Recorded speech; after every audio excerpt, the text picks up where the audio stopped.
What's going on, everyone? Daniel Rodriguez here. It's time to review Supergirl Season 1, Episode 18, titled World's Finest. This is a spoiler review. Make sure you have seen the episode. It should take me less than 3 minutes to recap the episode, give you the pros, cons, and final score.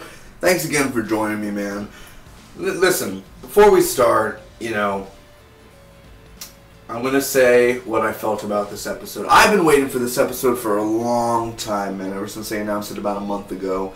And every day eagerly waiting, man. The leaked set photos really hyped me up, and it is a really good episode.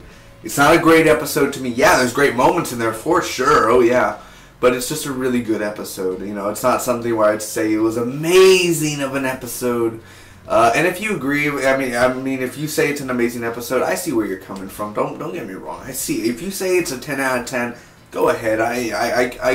Yeah, I understand why you would say that, because it's so enjoyable. The chemistry, Supergirl and Flash coming together, man, and just come on now. It's Supergirl and Flash, and they just bounced off each other so easily, and it was funny, and you loved it, man. I love the chemistry between them, and I want to see more of this. Obviously, it won't be anytime this rest of the season, but for Flash Season 3 and then Supergirl Season 2, hopefully, we get to see it in the crossover. Maybe Supergirl could come to the CW. How crazy would that be, guys? I'm still waiting for that Gotham crossover. Where you got Supergirl now. Where's that Gotham? Come on now. And I know Gotham has different writers, of course. But hey, it can be done. Nothing's impossible, okay? It can be done. We're in 2016. It's not the 70s, okay? It can be done.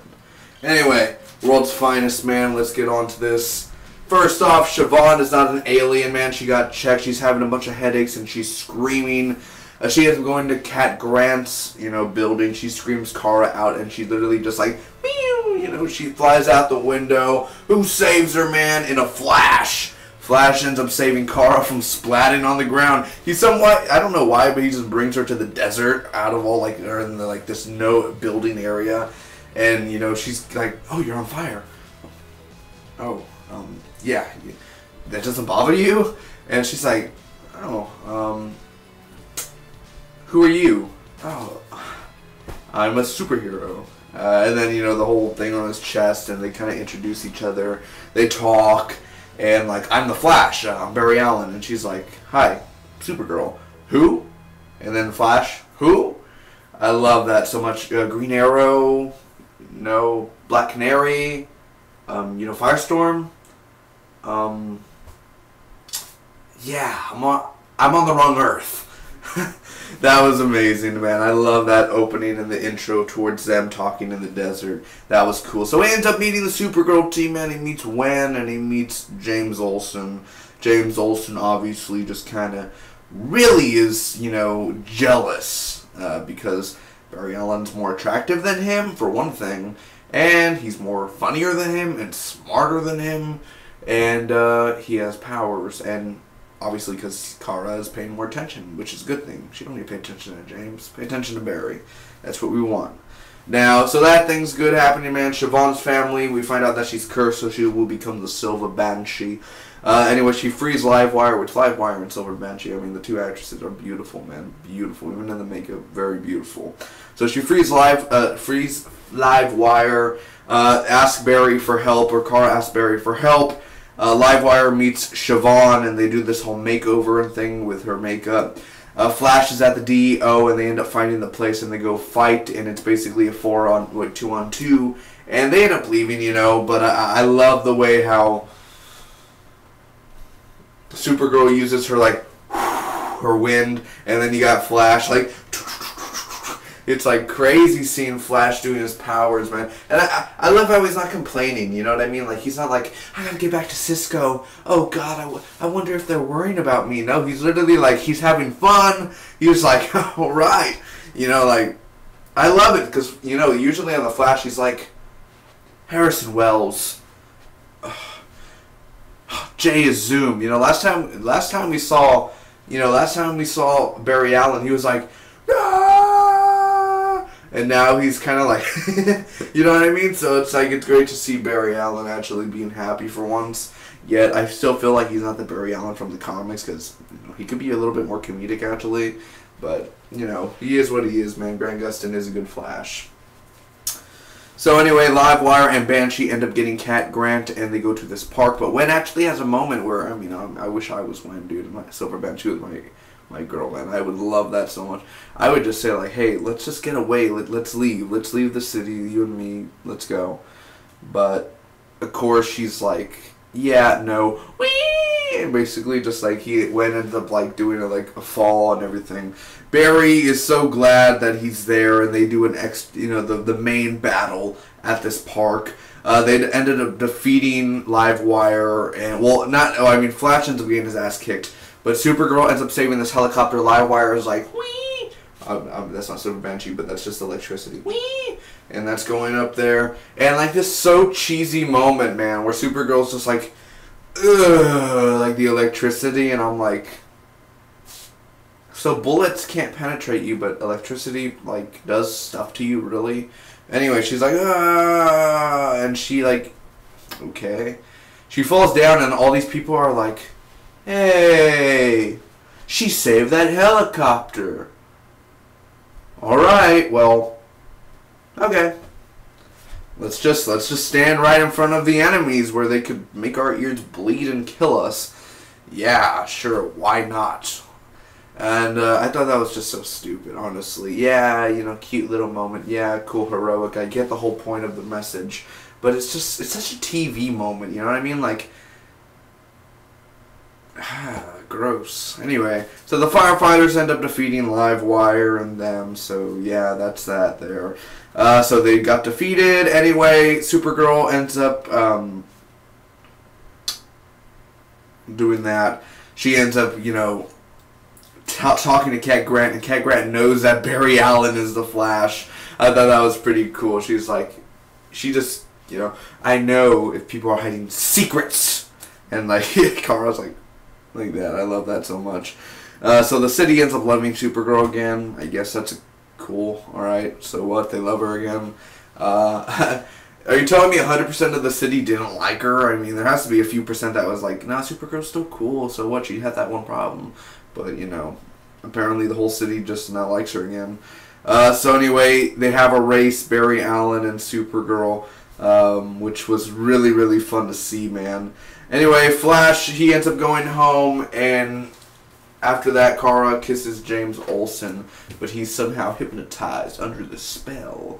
The Kryptonians, Astra's husband or uncle or brother or something like that, is calling all these humans, and I don't want Kara to get with James. I think she belongs with Wen. I don't care for James Olsen. I really don't. Nor Lucy Lane. I don't care for them one bit. So, you know, seeing that happen and, you know, them go through that, like her kissing on him, I'm like, I don't care. I don't, honestly. Like, was I bad? I'm pretty sure she's a good kisser, but, you know what I mean? Like, so what? You know, I'm just saying, like that ending there, and then they're under a spell, and I'm like, great, setting up next week's episode, which is until, like, April 11th. Why are we taking these breaks? You know what I mean? Like, stop taking breaks. Just show week after week. Either way, guys, I hope I'm not getting anybody in a mood or anything. I'm just kind of saying how I feel. But there are a lot of pros to this episode because it is a really good episode. Honestly, again, like I told you, Barry Allen, the Flash, Grant Gustin coming in, doing the episodes, or this episode, very awesome. He fits in well to the show, actually. Like, I would love to see just them go do missions and everything just for a few episodes. That really did fit well. He does fit in the CBS world. The effects in here, man, looked awesome as always, of course. The chemistry and the energy that they brought off. Silver Banshee and Livewire, I thought that they were cool, like, to work together, though. They didn't work as much, but, you know, Silver Banshee, she was hot. Livewire, she was hot. And also just the powers. I mean, Livewire, she did pretty awesome with her powers, man, and I thought that was cool.